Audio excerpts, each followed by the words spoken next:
All right. Well, good morning, gentlemen. I'm Don Burns with I Am Lakeland. I have Tony with Lakeland Air Conditioning. and Parker with Lakeland Air Conditioning as well.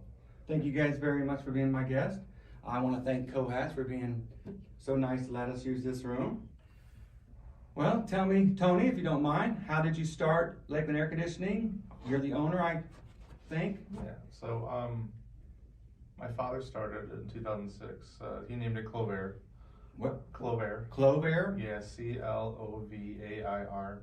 And from 2006 to 2017, people couldn't remember or spell the name, so it was a problem. So sometime in 2017, I realized that Lakeland Air Conditioning, the fictitious name was available. So I bought that, switched over everything. So we've been Lakeland Air Conditioning since then. There was a Lakeland Air Conditioning that existed before that. I think they gave it the name in about 2012. But my father also got ill, so in 2015 I took a try at it. It wasn't very big when I took it over. He'd kind of grown and kind of shrank a little bit from the years that he had run it. I think from 2015 to this point, substantial growth every year. So we I think, and I always have to ask everyone, I think we've got like 22 or 23 employees under the roof. Wow, So that's a pretty good size. yeah, so it's a lot, and we're busy pretty consistently. We're always looking to do the right work for the right price, and and hopefully do a good job. Parker, I took on. How long is it? I don't remember times. I started, I believe it was the last day of January. Started with the company, originally was looking for an administrative permit role. Things changed, the marketing position was open, so luckily Tony asked if I wanted to do that, and enjoyed it. Enjoyed my few months so far with the company, and just looking forward to what we can do. So you're the marketing manager? Yes, sir. Are you originally from here? Where are you from? I'm originally from Orlando, so probably about an hour, 15 minutes down the road.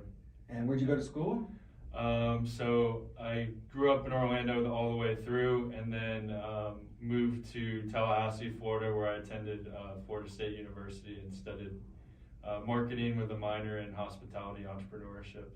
Oh wow, that's pretty cool. My son is into hospitality. He's at Polk State right now, but he wants to go to over there in Orlando. There's a big hospitality school. I've already forgot it. Okay, it may be UCF. I know Yeah, UCF UCF. has the Rosin. yes. Rosin. Yeah. Yeah, out there at the Rosen Center near I Drive. It's a very good program. I know a couple people that have gone that route, so Absolutely. seem to hear a lot of good things about it. So this is one of your first jobs?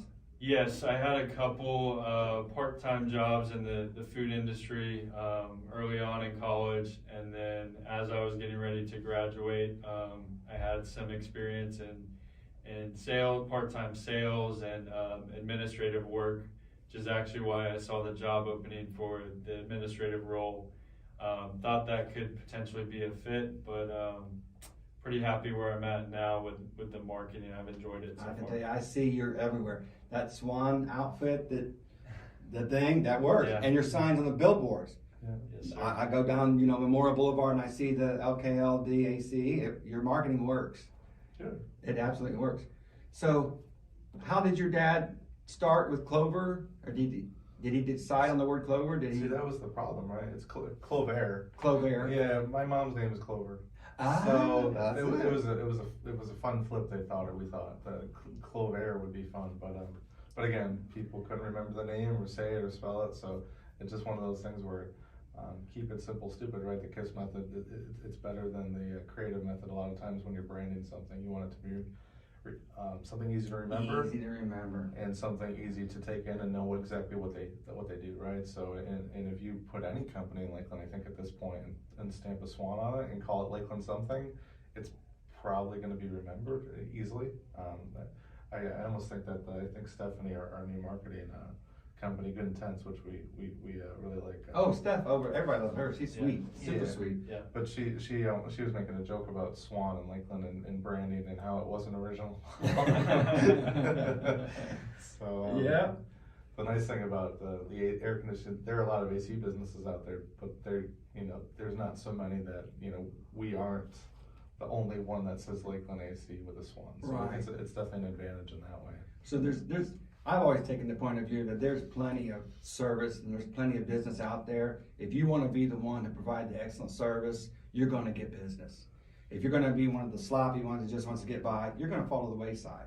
But if you're providing service and people know it, and nowadays if you're getting the Google reviews and people are able to see your reputation building and the last customer tells the next customer, then there's enough for everybody, in my opinion.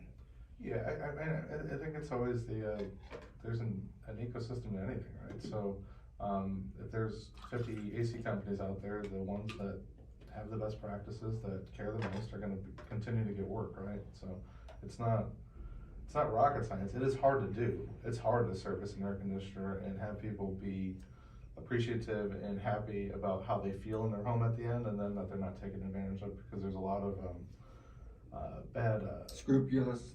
Yeah, a lot of companies are given, and I think it's the same for mechanics and other professions, but they've given AC a bad name because most people, the average person, you can walk up to them and tell them anything about their air conditioner. They're not going to know the difference between A, B, or C, and you can pretty much charge whatever you want to, because most people aren't going to check it. So there's at least a handful of companies that they'll take advantage of the people that are a little bit less capable of discerning the difference between honesty and just anything. Yeah, I've seen those on television where they set it up. They put a camera in. They know they got a professional looked at it, and they know the starting capacitor is the issue. They know it. It's proven. And then these guys will come in and they'll charge $300, $400, $500, and just very unscrupulous. And dog well, it's a $30, $40. I don't know how much the capacitor. Yeah, and it's a weird industry because just transparency. The capacitor costs us anywhere from $10 to $20 generally, but for a call and to change the capacitor, sure, and some sort of liability, because there's always liability when you touch someone's stuff if something happens. Yeah. It does cost a couple $100. Now I've heard lots of stories like what you're saying, where they'll say the compressor is bad, or they'll say something else is bad, and then you're going to do a $2,000 or $4,000 bill. Or they're saying that the condenser won't run anymore because of the age, that they need a new system, and then they're at $10,000, $15,000. So that's, I think, the thing where it gets really scary when you hire an HVAC professional to not know whether they're saying true words to you. But it's an expensive business. It's to have the trucks on the road and pay the technicians the right way, and to have the insurances in place and the liabilities, and to do everything correctly. It costs money, right? So I used to be a guy in a truck when I started, and now I've got all these employees. So I used to look at companies that are good companies, and I don't want to name companies, sure, but good companies in our area, and I'd be like, wow, I can't believe they charge that much money. And there was a reason they charged that much money, because to have that many employees and have everything done properly, right, it costs money, unfortunately, but to have it done the right way is important. And then hopefully, and I think this is what we try to create, is hopefully you feel good about it, and in 6 months we come and clean your machine, and in 12 months we come and clean your machine, and if you have issues in the meantime, we're going to answer the phone and we're going to show up, which is, we're not the only ones that do that, but there are a lot of companies, and this is what you were talking about, they fall by the wayside because they'll do work and they won't answer the phone. They'll take a couple days to get back to you.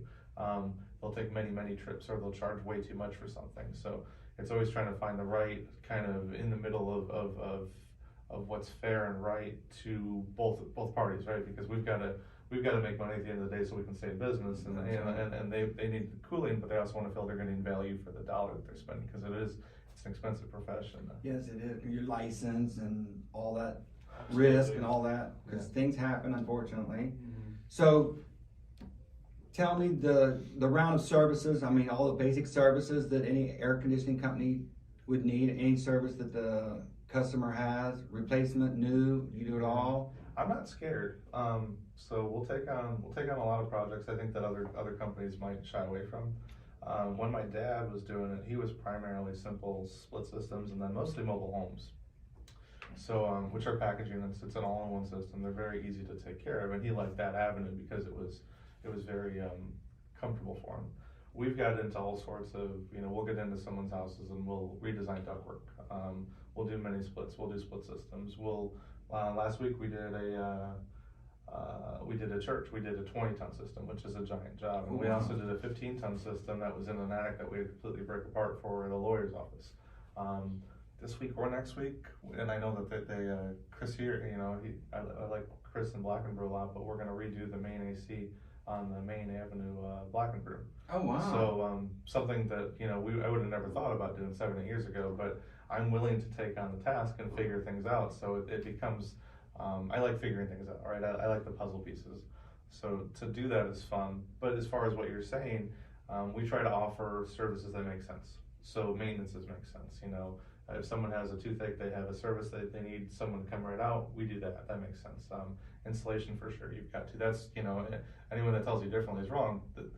We make the most of our money on the profit that we make on installs, so everything is kind of feeding into the relationship. So when, you know, in natural course of a system's life, it goes out, we're the ones hopefully to change it out, because that's, you know, that's the big dollar item, that's the $8,000 item or whatever it is, depending on it. And with that, we try to offer assurances. There's a 10-year parts warranty, a 3-year labor warranty. We try to take care of every system that we touch with a maintenance.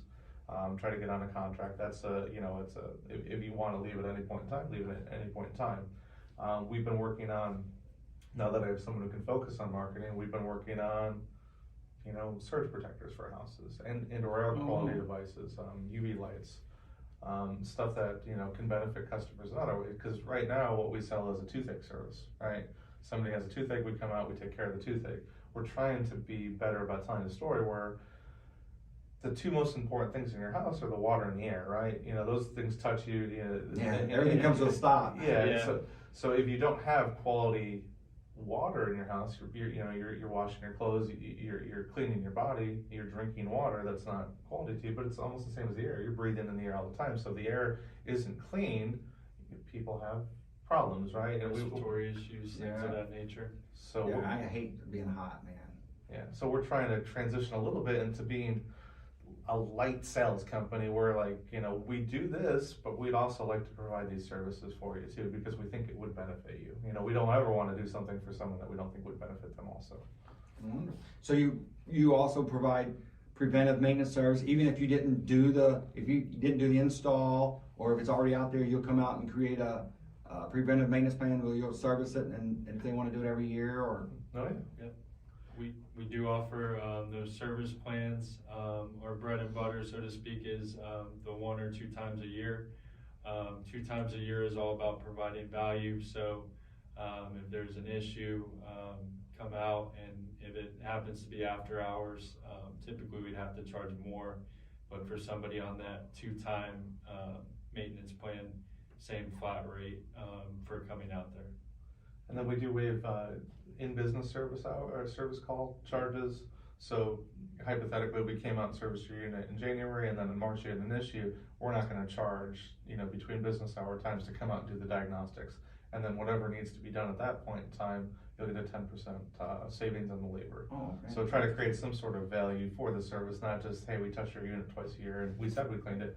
We try to clean it, we give a report card, we take pictures, and then we follow up if there's something that happens within the year.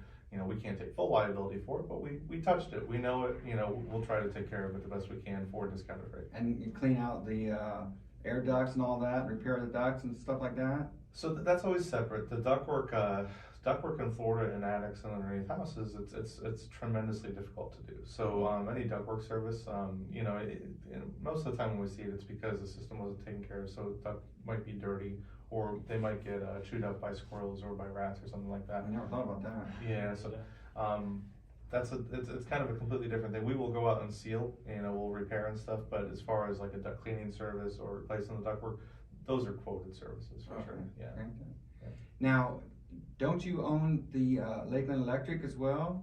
Well, Lakeland Electric's a giant company that I couldn't own, right? But that what? LKLD Electrical, yeah. Yes. Okay. That's our electrical division.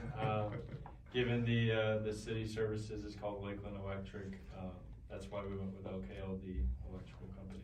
So, you're an electric company and an AC company. You provide service for both. We here do. In Lakeland and Polk County and all that. We do, yeah. The electric company is new as of December, you know, so we've been going about 6 months on it. Okay. You know, acquired the license. We're doing pretty well. We've got a truck running full time and keeping busy. But the first year for us is a lot of learning, you know, so we're figuring out what the right charges are, you know, Sure. how to convert the AC business, you know, with that, because there's a lot of synergy between the two, you know, they go Sure. together. So that's simple, but also getting its own work. So, you know, I think, I almost feel better about the electrical company sometimes because it's so small, it's easy to manage. You know, Mhm. and most of the time, the people that are doing it are super, like, hyper skilled, right? Where the AC, we do the best job we can, but there's a lot of supervision because with that many employees, they can't all be experts, right? Where in our electrical division, their contractors are experts for the most part. So, but we are still pretty small electrically, but we do offer both Well, services. the future, if that thing keeps growing, Yeah. absolutely. So I've seen you guys in the community. Can you tell me some of the things that you guys do in the community? Yes, sir. So we like to get involved in anything that's going on, more or less. So we've done Lakeland Magic when they were here in the past. We've set up tables for that. Let the kids come by in the family fun zone. We've also done different events, networking. That's how we met you. Just trying to get our name out there, really let people know what we do, but also who we are. And we're always looking for new nonprofits or new charity organizations to support. That's actually, you know, something that I'm looking to expand in the near future. Fantastic, because anything you do in the community is gonna come back on you, and you'll end up getting more business as well. That's what I found anyway. Yeah, I think that's the idea. We want to be involved in as many things as we can be, you know, within reason. I've coached a lot over the years, so the basketball and baseball, I try to be involved in that part. And, you know, and then hopefully sponsoring a lot of teams. So I always kind of thought that the kids get a lot of necessary discipline and encouragement from the sports. So I thought that was a good place to put a lot of my Teamwork. time, yeah. That's awesome. Yeah, I've looked into like the banner ad that they put out at the fences and stuff for baseball. I've looked into doing that, but I'm not to that point yet. I'm still no guy here. I mean, I see you all over the place. You do? Yeah. Well, thank you. And maybe that's because we're connected to you. Yeah. It seems like you Yeah. get cool merchandise. Well, I appreciate it. You're very good at putting yourself out there, whether it's social media or other avenues. And I do see a lot of people with the Yeti cups or the I Am Lakeland. Well, hats. thank you. Yeah, and you can get one anytime you want at IamLakeland.com. Yes, sir. Yes, sir. Well, I appreciate it. Is there anything else, gentlemen? How can they contact you? I mean, you can. So instead of saying the number, because I don't think that people generally take the number for toothache services, generally being top of mind when they need the service is the thing. So just, you know, try to remember Lakeland Air Conditioning. Lakeland Air Conditioning. Lakeland Air Conditioning. And if you Google Lakeland Air Conditioning, we've done a good enough job where we do show up. So, you know, Lakeland Air Conditioning. Google it, you'll find our website, you'll find a number, and there'll be someone, you know, with you quickly if you make that phone call or even send an email for service. Fantastic. Well, gentlemen, if there's anything else, I appreciate your time. Can you think of anything else? No, nothing comes to mind. I think we pretty much covered it. I appreciate you for having us on today. You're very welcome, gentlemen. Thank you very much. Thank you.